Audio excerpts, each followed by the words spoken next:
Estamos en Generación N por Radio Azucena y tenemos el honor de entrevistar a una personalidad de la cultura, del periodismo, del arte, que además nos va a contar algunas cuestiones personales de su extensa y prolífica vida profesional y personal. Abraya Rottenberg. ¿Cómo estás, Abraya? Un gusto. Bien, querido, encantado de estar con ustedes. Bueno, espero que ustedes digan lo mismo cuando termine la relación. Vamos a confirmarlo, no te preocupes. Está todo bien. Bueno, acá Jorge Barale y Juan Carlos Romero López te saludan y vamos a empezar con las preguntas. ¿Qué te parece? Pregunten. Dale. Adelante, Jorge. ¿Yo tengo que preguntar? No. Haría falta, ¿eh? Sí. Estaría mal invertir Sí. los términos de Sí. la ecuación. Lo podemos hacer al final, si te parece.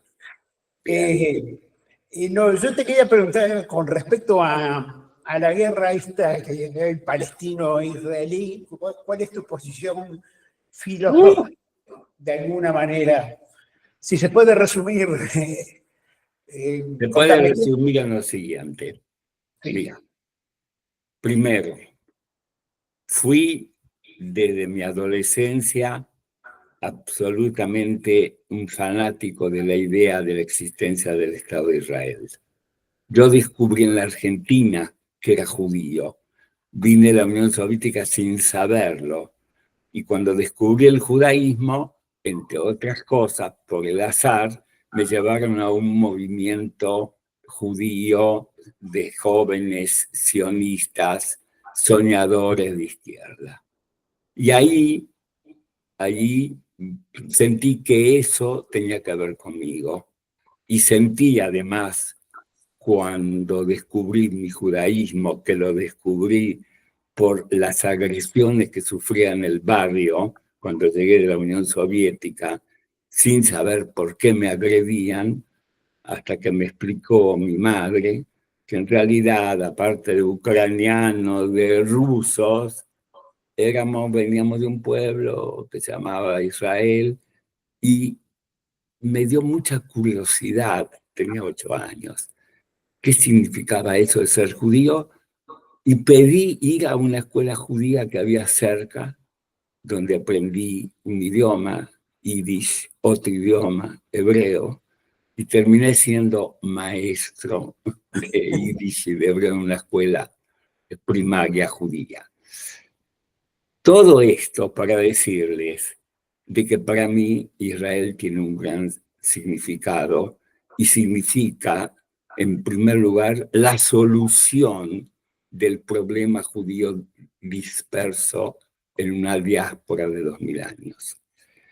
Por otra parte, yo viví en Israel, estudié en la Universidad Hebrea de Jerusalén, y fue un año y medio maravilloso para mí, que cambió mi vida y me marcó, porque era una sociedad solidaria, una sociedad que salvaba a la gente que venía del Holocausto y de la expulsión de los países árabes, que nadie habla de eso.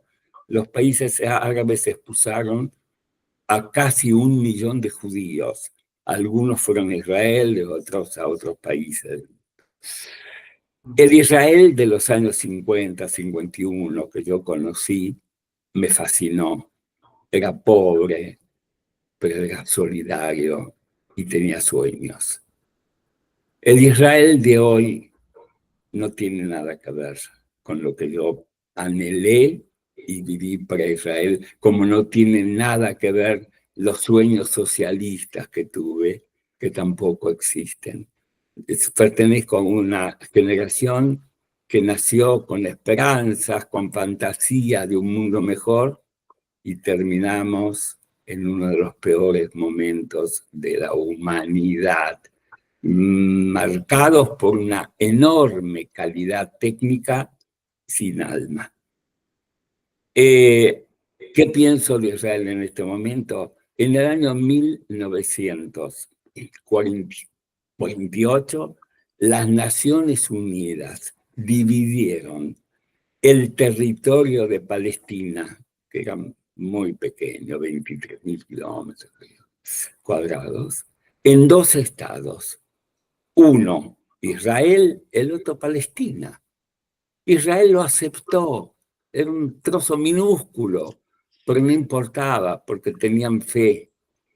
Palestina no lo aceptó nunca. Nunca aceptaron que haya en ese lugar, Palestina, otro estado que no sean ellos solos. Y eso determinó una batalla que sigue hasta hoy.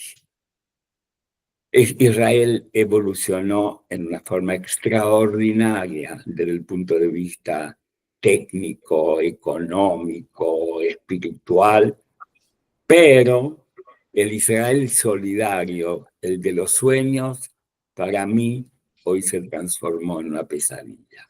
No estoy nada de acuerdo. Estoy con Israel. No estoy ni con Netanyahu, ni con esa derecha rancia que maneja el país, ni con los ultra religiosos que buscan cualquier diálogo con Dios con tal de tomar las armas y defender al país. Es un Israel que no corresponde a lo que soñaba, pero no puedo en duda la necesidad de su existencia y voy a hacer todo lo posible en lo poco que me queda de vida, bueno, 21 años según la Biblia, Sí. 120, bueno, yo voy a cumplir 99, así que me faltan 21, a dedicar en primer lugar a la paz. Para que haya paz tiene que haber 2 partes. Cuando una te dice, ¿cómo voy a hacer la paz con vos si vos no existís? No reconocen la existencia de Israel, tu desaparición. Porque soy un tipo con esperanzas, a pesar de Netanyahu, a pesar de esa derecha rancia, a pesar de todo, creo que siempre va a renacer ese espíritu que pertenecía a los fundadores de Israel, a los Ben Gurión, a los Meir Yagi, bueno, a Herzl, para hacer más atrás. Entonces, ¿qué pienso de Israel? Primero, tiene que haber 2 estados. Los que tienen la boca grande y el estómago que no le da para eso, quieren que sea un estado, de los 2 lados. Por un lado, que todo sea Palestina, y del lado del nacionalismo rancio que hay allí, o violento que hay en Israel, pretenden que no exista el Estado palestino. Existe. Y la única forma es que haya paz. Y la única dificultad es que llegar a la paz es muy difícil cuando tu oponente dice que vos no existís. Y si existís, tenés que desaparecer. Para sintetizar, sí a Israel, no a este gobierno de Israel, sí al gobierno de los sueños. Este es un gobierno de pesadillas. Creo que les contesté. Sí, claro que sí, Abraya. Abraya, ¿y cómo ves a la Argentina hoy? Con tristeza. La Argentina la veo con tristeza. Y no echo la culpa al gobierno actual, que es consecuencia de todas las tristezas que tenemos todos. Porque la Argentina, que es, como me la definió un amigo mío, que me parece muy inteligente, la definición. La Argentina es individualmente de una capacidad extraordinaria, pero es un problema matemático, porque sumas 1 más 1 más 1 más 1 y el resultado te da 0. Es decir, individualmente maravillosos, pero como suma, como idea de sociedad, un fracaso total. En gran parte por su historia, que comenzó viviendo de contrabandos y de gobiernos españoles todavía espurios, y desde su fundación no tardó en concebir y en vivir la idea de república, de Estado, de solidaridad, pero individualmente, y eso se ve ahora con la tragedia de Bahía Blanca. La solidaridad humana es extraordinaria. Lo único que fracasamos es en la calidad de nuestros políticos, porque la política, en vez de ser una vocación, se transformó lamentablemente en un medio de vida. Hay una clase nueva política que es una clase económica, y donde es muy difícil encontrar personalidades con vocación de servicio. La idea de patria, que no es un nacionalismo estúpido, sino que es una identidad, no existe, no existe. La gente tiene placer en hablar mal de la Argentina, lo que no corresponde, porque es un país lleno de virtudes y un solo defecto que anula todas las virtudes: la incapacidad de organizarse y la incapacidad de tener dirigentes con vocación de servicio. Claro. ¿Te abraza y qué? Yo pensé, sí. No, digo, ¿qué solución habría o qué solución plantearías vos como para Yo, terminar con esto? Sí. no, ¿Cuál es esta es una fisiología. Es una sociedad fisiológicamente no madura. Claro. No madura. Es un país adolescente. Es adolescente, y en el peor sentido de la adolescencia. Sí, y es sí, una pena, porque aquí individualmente, como te dije, es 1 más 1, más y más, igual 0.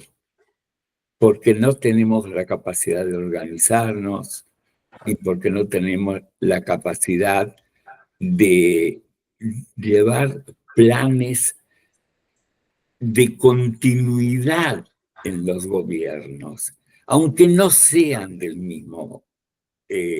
la misma ideología. Hay cosas básicas que son del país, que un país civilizado las sigue desarrollando. Cada uno de los que suben al gobierno quiere ser fundacional, el primero en hacerlo. Y todo lo que se hizo antes no sirve para nada. Y así no se avanza.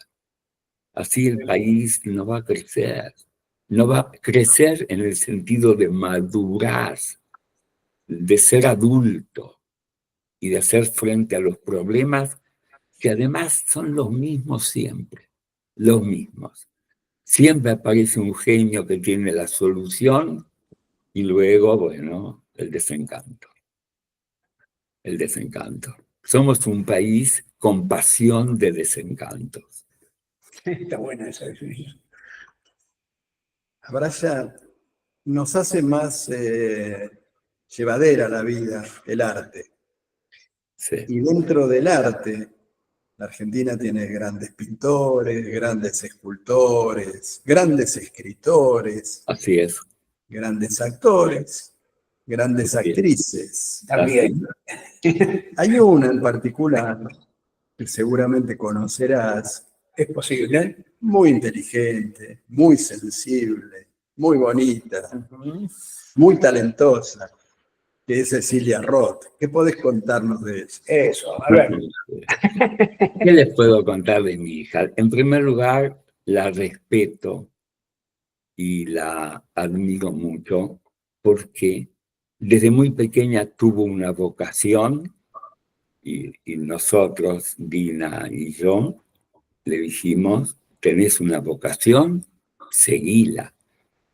Y si no funciona, si no te va bien, no importa, es una experiencia, te enriquece. Vas a buscar otra cosa que te va a hacer tan feliz como esto, o es en esto que estás haciendo y que tenés ganas de desarrollar y ser una actriz, hacelo. El fracaso no da vergüenza, da experiencia, te enriquece, no te humilla. No hay que sentirse humillado porque salen mal, porque las cosas salen mal, o salen bien, o no salen nunca mal, o nunca bien. Lo primero que no sale nunca bien, mal, es una equivocación mía, no lo creo. Mal sale muchas veces. Entonces, Cecilia, desde muy pequeña, jugaba, tenía 5 o 6 años y representaba, jugaba, actriz. Y nada, ya creo que tenía 14, 15 años cuando hizo su primera película y nunca lo dejó.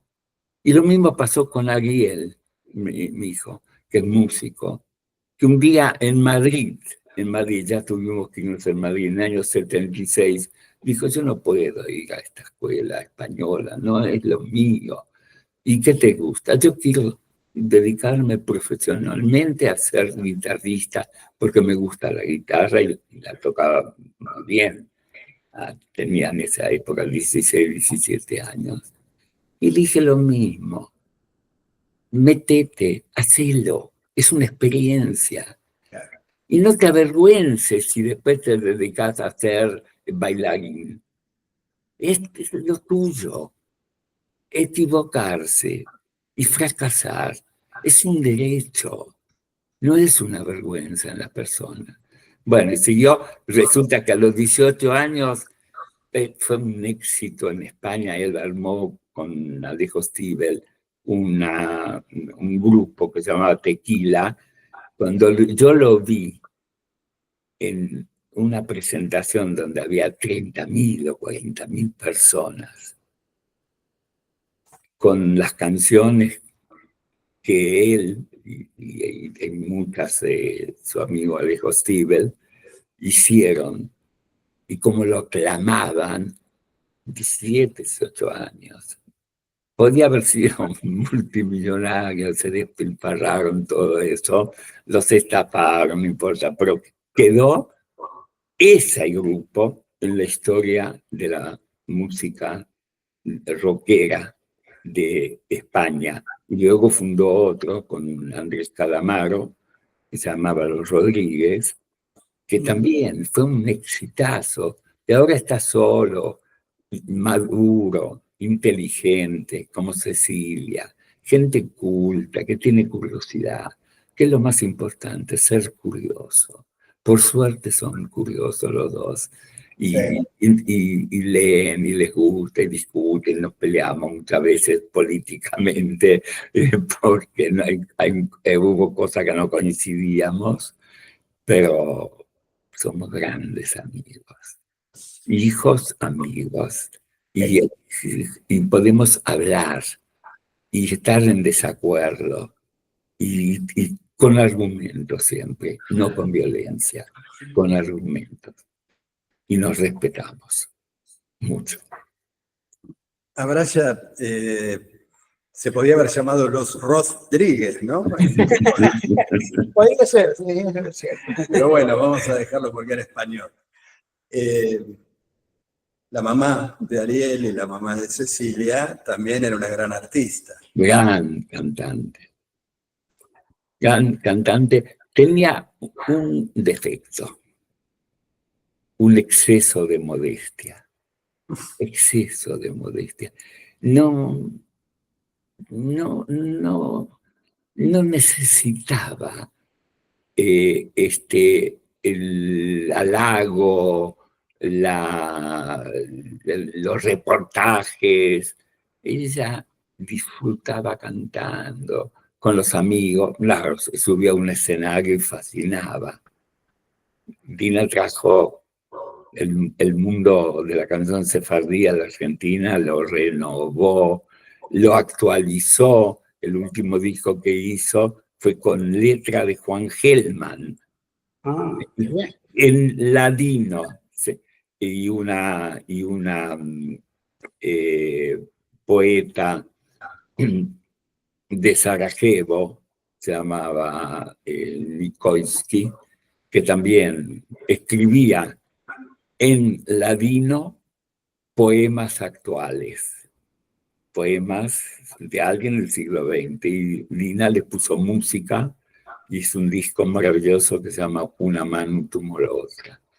En fin, si quieren saber si estoy contento con la familia que formamos, les tengo que decir modestamente muy, muy contento, muy orgulloso de mis hijos, muy respetables. Yo los respeto a mis hijos, además de quererlos. Los respeto porque se jugaron por su vocación. Y jugarse por la vocación de uno hay que tener mucho coraje. Y lo tuvieron. Seguramente lo sabés, sabrás ya.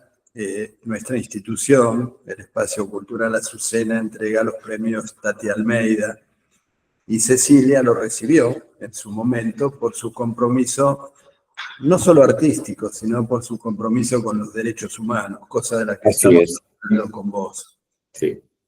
Me imagino que esa formación que recibió en su hogar habrá tenido mucho que ver con su postura en defensa de los derechos humanos. Supongo que sí. Supongo que sí. Pero nosotros discutíamos mucho de política, porque yo viví bajo el comunismo, el gran sueño del hombre nuevo, y viví su decadencia. Una larga historia, bueno, ahora de contar.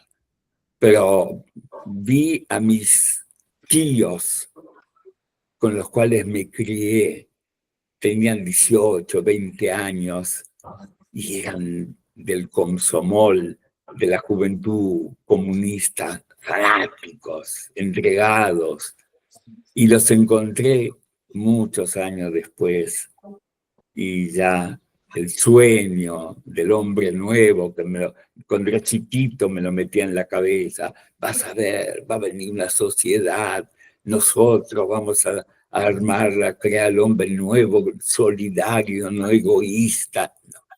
Bueno, ese sueño duró 70 años, 75, nada más.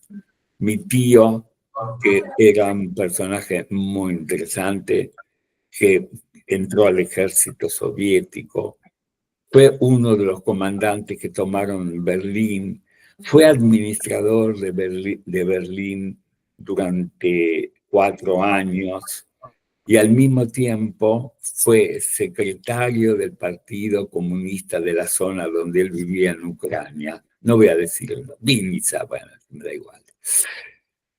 ¿Cómo terminó? Que en el año 1968, después de la guerra de los 6 días, un día sus camaradas lo llamaron y le pidieron que renunciara a su calidad de secretario del partido. Dijo, ¿por qué?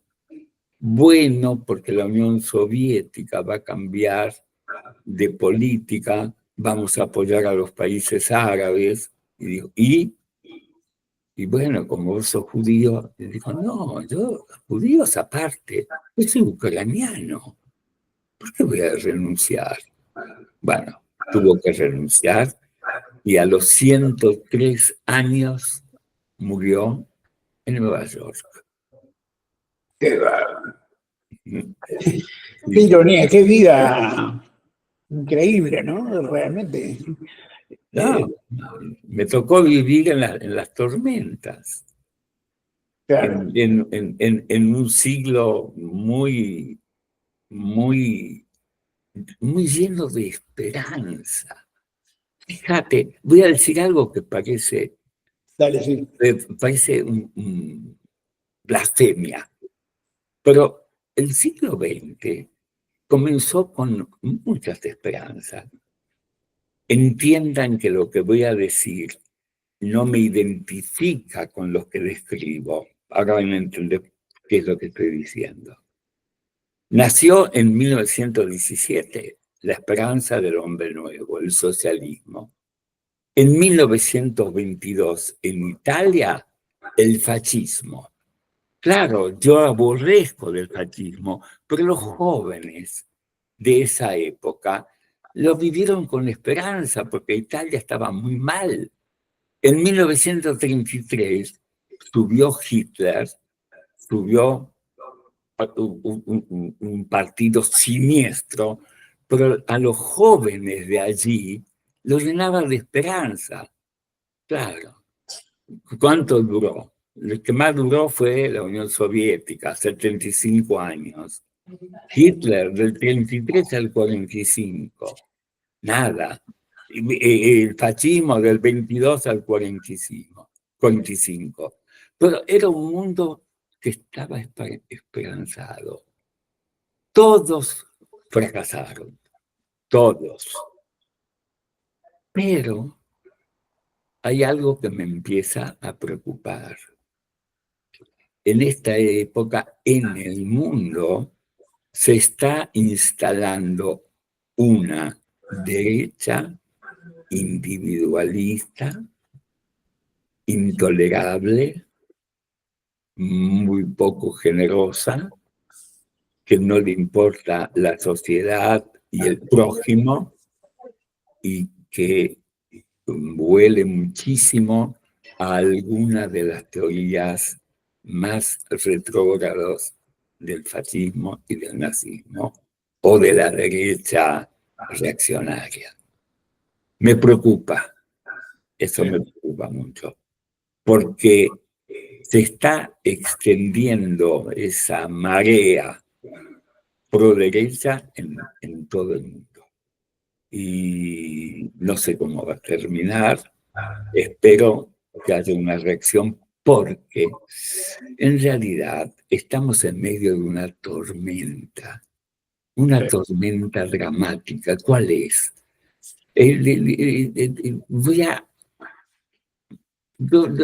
Me interesó mucho Marx, pero nunca fui marxista. Pero hay cosas que él dijo con las cuales estoy de acuerdo. Por ejemplo, que la infraestructura económica, ahora lo voy a traducir, determina la superestructura ideológica. ¿Qué quiere decir eso en la práctica? Que la forma de la economía de un país determina la cultura y la forma de vida. En la Edad Media, la economía era la explotación de la tierra, el campo, apenas había instrumentos para trabajar, y la familia, por ejemplo, tenía que tener 8 hijos, 10 hijos para que les ayude a trabajar. Si no, no alcanzaba y igual vivía en la pobreza.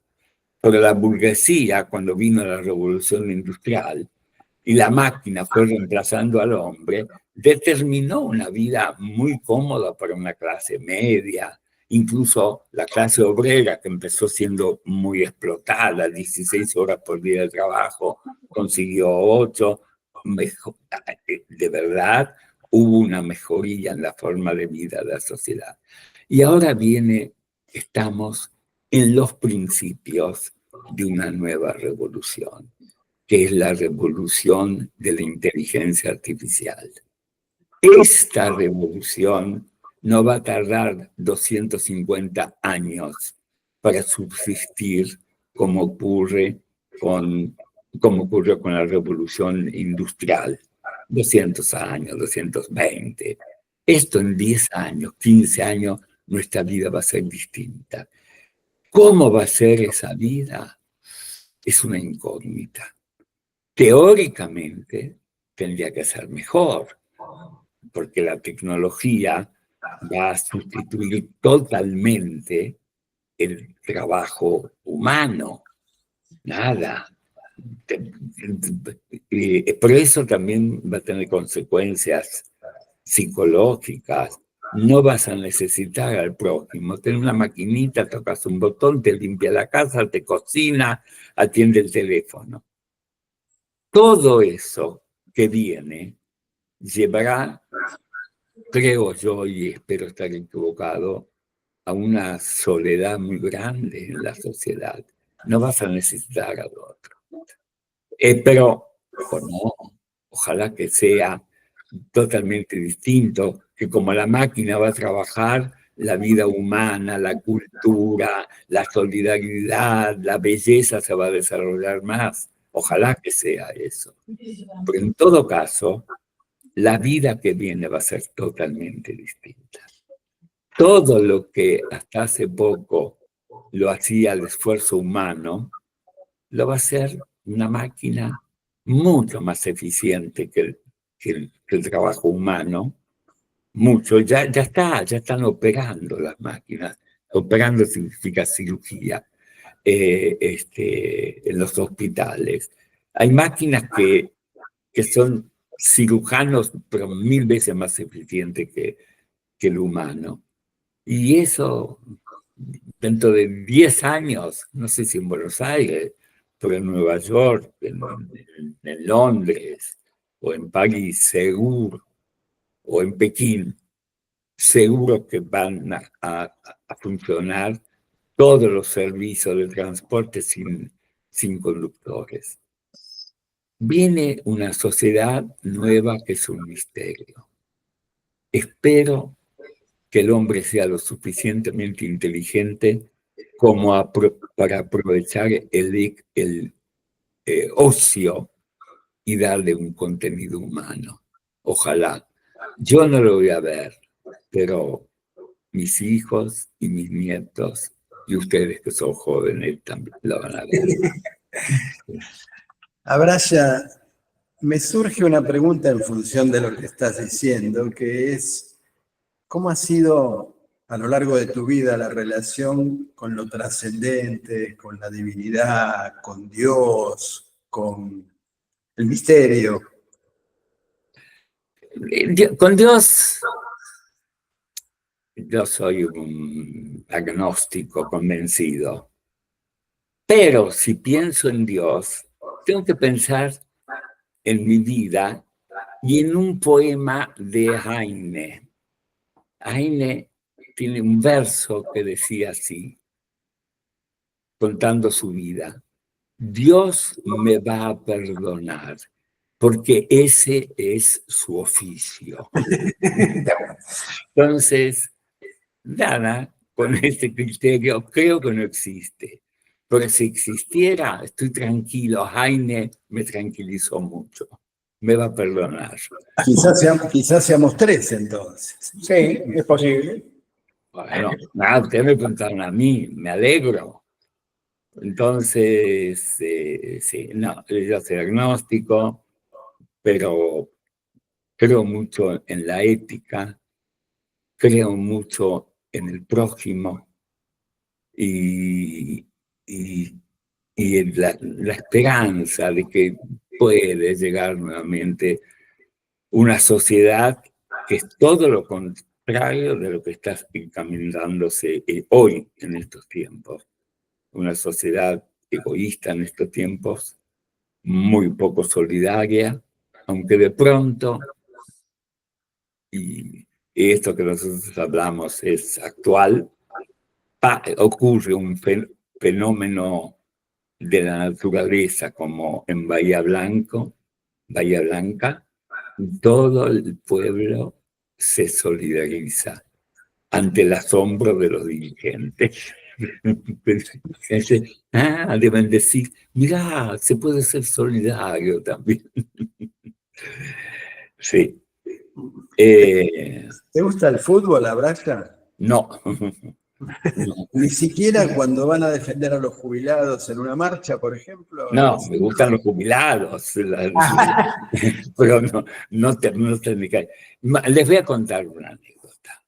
Tal vez esto proviene de un trauma infantil.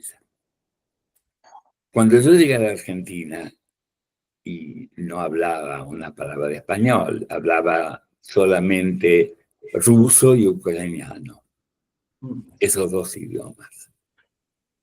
Pero vivíamos en un barrio muy pobre, La Paternal, donde había muchos baldíos.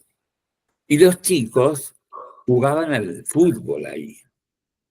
Yo no hablaba castellano, pero me explicaron que lo que tenía que hacer con la pelota era alcanzarla y meter en el arco, golpearla hacia ahí y meter un gol. Lo entendí. Entonces, nada, yo era alto para mi edad, tenía 8 años, y ¡paf! Agarré la pelota y corría y me gritaban algo que no entendía. Y seguía, y después me decían, no. Y hasta que ¡paf! Metí el golazo. Y me dijeron, idiota, enfrente. Que metiste un gol. Ese trauma me dejó muy mal. Así que, no, la verdad, no, yo creo que es una carencia mía de no tener el fútbol, no tener... porque es una parte muy importante de la cultura popular. Pero nunca fui 2 veces a un estadio. Uno en Chile. Cuando nos pasamos, digamos, nuestra luna de miel en Santiago de Chile, porque Dina se creó en Chile. Entonces, como no sabían los primos que yo de fútbol tenía un pecado, nada, me llevaron a ver un partido de fútbol, el Colo-Colo, me acuerdo de contra un club austríaco, no me acuerdo cómo se llama, se me olvidó. Bueno, es emocionante porque es una cosa muy masiva. En esa época era bastante civilizado en Chile el estadio, y hasta la primera salida y se apaga la luz en el barrio. Con lo cual el partido no lo vi. El segundo partido me invitó David Stivel, no sé si se recuerda, era un gran director de televisión y de teatro, David. Y me llevó Brasil contra Argentina. ¿Y quién jugaba? Pelé. Y vi un ballet. Eso era un ballet. Era una cosa mágica, para alguien que no le interesaba el fútbol. Bueno, esa fue la segunda vez, después nadie me invitó nunca más, y yo solo no iba a ir. Así que 2 veces, una frustrada, la otra muy gratificante. Claro. ¿Y sentís que te pasa, que te falta algo para entender la cultura popular? Sí, todo. Me falta todo. Todo. ¿Cómo es eso? A ver, ¿cómo todo? No, es una broma. Pero es que en mi vida fue muy atípica. Viví en muchos países, tuve arraigo en los países donde viví siempre, porque mi teoría es, si estás en algún lugar, ya sea de exilio o con la posibilidad de quedarte, tenés que actuar como si todo el resto de tu vida vas a estar ahí, aunque te vayas al día siguiente, porque si no todo es provisorio. Los que viven exilios provisorios no la pasan bien. Los que viven exilios pensando que te vas a quedar toda tu vida ahí, sí, porque te transformas psíquicamente, emocionalmente en un habitante, no en un intruso, en un habitante del lugar. Entonces, yo viví muchos exilios y viví cosas que el azar es muy complicado.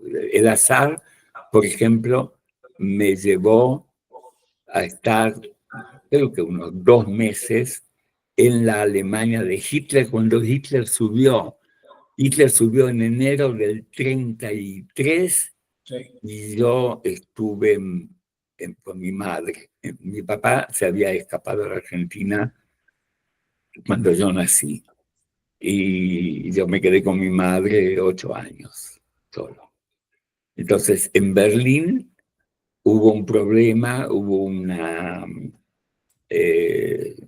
epidemia de un grupo que viajaba desde la Unión Soviética a Sudamérica. Muchos bajaron en Río de Janeiro, Montevideo, Buenos Aires. Entonces, los que estaban sanos los apartaron. Estábamos entre los sanos, porque había la enfermedad era en esta época muy peligrosa, tracoma, te quedabas ciego si no te curaba. Y, claro, viví bajo la Berlín de Hitler, financiado por Hitler. Me pueden decir alguna vez como un reproche: a vos te financió Hitler. Sí, con mi madre. Y claro, estuve fascinado. Lo que yo vi era más, en primer lugar, la arquitectura, las marchas en Unter den Linden, la gran avenida donde se hacían las marchas. Yo había visto en Moscú, donde viví, frente al Kremlin viví en Moscú, los desfiles de octubre o del 1 de mayo. El comunismo ruso era triste. El alemán tenía una energía, el nazismo, impresionante. Lo que pasa, ni ellos sabían que yo era judío, ¿sí? Y ni yo como judío hubiese estado bien en Alemania, hubiese terminado en un campo de concentración seguramente. Pero el que era alemán, yo entiendo lo que le pasó a ellos. No me gusta lo que les pasó, pero era subyugante todo, monumental. Era muy fascinante la estructura estética del nazismo. Muy, muy, muy. Me sentí allí, nada, comparando, que me hubiese gustado ser así como ellos. Sí, claro. Los primeros nazis desfilaban con palas. Con palas, en vez de con rifles, digo, ¿no?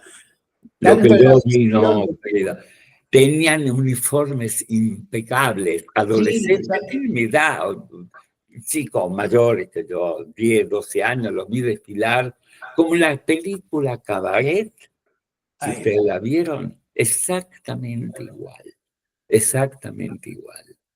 Y yo entiendo esa promesa, porque la misma esperanza que me inculcaron a mí bajo el comunismo, se la dieron, se la vendieron a los fascistas italianos, chicos jóvenes, y a los chicos de la juventud de nazi. Era la misma. Lo que pasa es que las perspectivas y los objetivos eran distintos. Pero la emoción era exactamente lo mismo. Sí, señor. Hace un tiempito, ya hemos decidido cambiar, ¿viste como Trump, que le cambió el nombre al Golfo de México? Bueno, Sí. nosotros decidimos dar de baja el término tercera edad para caracterizarla como bella edad. La bella edad, no la tercera edad, la bella edad. ¿Tenés algún mensaje para la bella edad y para edades un poco menos bellas?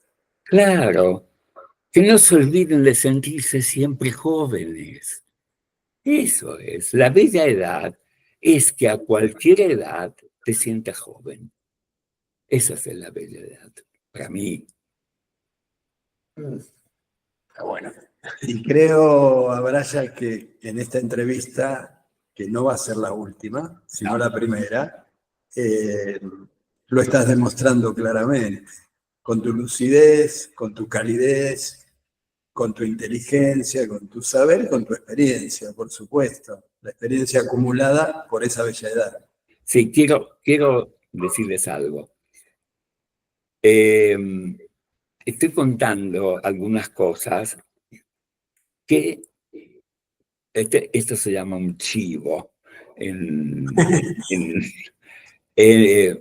libro que escribí hace 25 años, que se llama Última Carta de Moscú, donde cuento algunas de estas cosas, pero sobre todo una historia familiar muy fascinante y personal, que se llama el libro, como le dije, Última Carta de Moscú, y que ahora la editorial de Hugo Levin, se llama Benjamín, la editorial, va a publicar después de 25 años de estar agotada. Entonces, si tienen ganas de saber más aventuras de la familia Rothenberg, ¿no? En la Feria del Libro va a estar Última Carta de Moscú. Y creo que yo no lo leí, lo escribí, de verdad. Así estaremos. Pero los que lo leyeron dicen que no está mal, que es una Estaremos en la ilustración presentación. del siglo XX, de lo que pasó en el siglo XX, a una familia donde había gente joven, ilusionada, con el cambio del mundo, el hombre nuevo, la sociedad justa, etc. Y al final todo fue un enorme desencanto. Yo, sin embargo, siempre tengo la esperanza. Es lo único que no hay que perder. ¿Basada en qué? Bueno, tal vez en mi carácter o en lo que sea. Pero si miro lo que pasa con el hombre hoy y la comparo con el hombre de las cavernas, me pasa algo muy curioso. Hemos avanzado miles de kilómetros técnicamente, millones de kilómetros, y 5 centímetros desde el punto de vista humano, no más. Estamos a 5 centímetros de distancia de las características del hombre, de las cavernas. Más refinados, la forma, sí, pero la esencia, exactamente lo mismo. Me gustaría siempre tener lo que vos tenés. Y si no me lo querés dar, te lo saco a la fuerza. La teoría de Putin ahora, o lo que insinúa Trump, de quedarse con cosas de otro por un derecho que no sé dónde sale. Bueno, el mundo no es tan feo como uno cree, pero lindo no es. ¿No? Vamos a continuar con estas entrevistas. Ahora ya te comprometemos, Exacto. te agradecemos enormemente tu tiempo. Muchas gracias. Sabemos que sos una persona ocupada, tenés una hermosa biblioteca detrás. No, tengo muchas. 4 hay acá. Mejor aún, mejor Hay aún. 2.200, 2.300 libros. No los leí todos, leí uno. No, leí algunos. Ahora releo. Se Meto nota que la mano en la biblioteca a ver qué sale. has leído más de uno. Unas sorpresas maravillosas. Has leído más de uno. Y Muchas tenemos gracias amigos, por la invitación, ustedes. tenemos amigos comunes, ya hablaremos de ellos en próximos reportajes. Vamos a hablar mal de ellos, pero no nos vamos a reunir para hablar bien. De este amigo común que nos devolvía la pelota cuando éramos niños y estábamos acá al lado de lo que era su editorial, Ediciones La Flor, en la Casa Contigua. Así que ya hablaremos de Daniel Divinsky. Bueno, Daniel Divinsky es una persona que respeto profundamente, además de tener un enorme cariño. Es un hombre muy valioso y tiene una cosa de modestia que admiro en él. Sí. Hizo muchas cosas, muchas, y muy positivas en la educación con sus libros y en el placer de leer, y además Quino. Daniel Divinsky es Quino y muchas cosas más, y muchas cosas más. Gran persona. Sí, sí. Ya hablaremos de él y de otros que hemos hablado fuera del aire. Así que te agradecemos, Abraya, No, a muchísimo. ustedes y muchas gracias. Fue muy encantador para mí poder estar con ustedes. Además de temas que ni me imaginaba que íbamos a hablar. No sé. Pensé que íbamos a hablar de literatura, pero bueno. Ya hablaremos. Sí, ya va a haber oportunidad. Sí, sí, sí. Queríamos presentarte intelectualmente ante la gente, digamos, ¿no? No, pero está bien, porque nada, te obliga a recordar, a pensar, a reaccionar en el momento, y es un buen ejercicio. Y yo, entonces, muchas gracias por la invitación. Gracias a No, vos. gracias a vos. Muy amable, Abraya. Hasta luego. Hasta la próxima. No sé cómo se apaga esto, ¿no? Con el botón rojo. Ahí salimos, ahí salimos.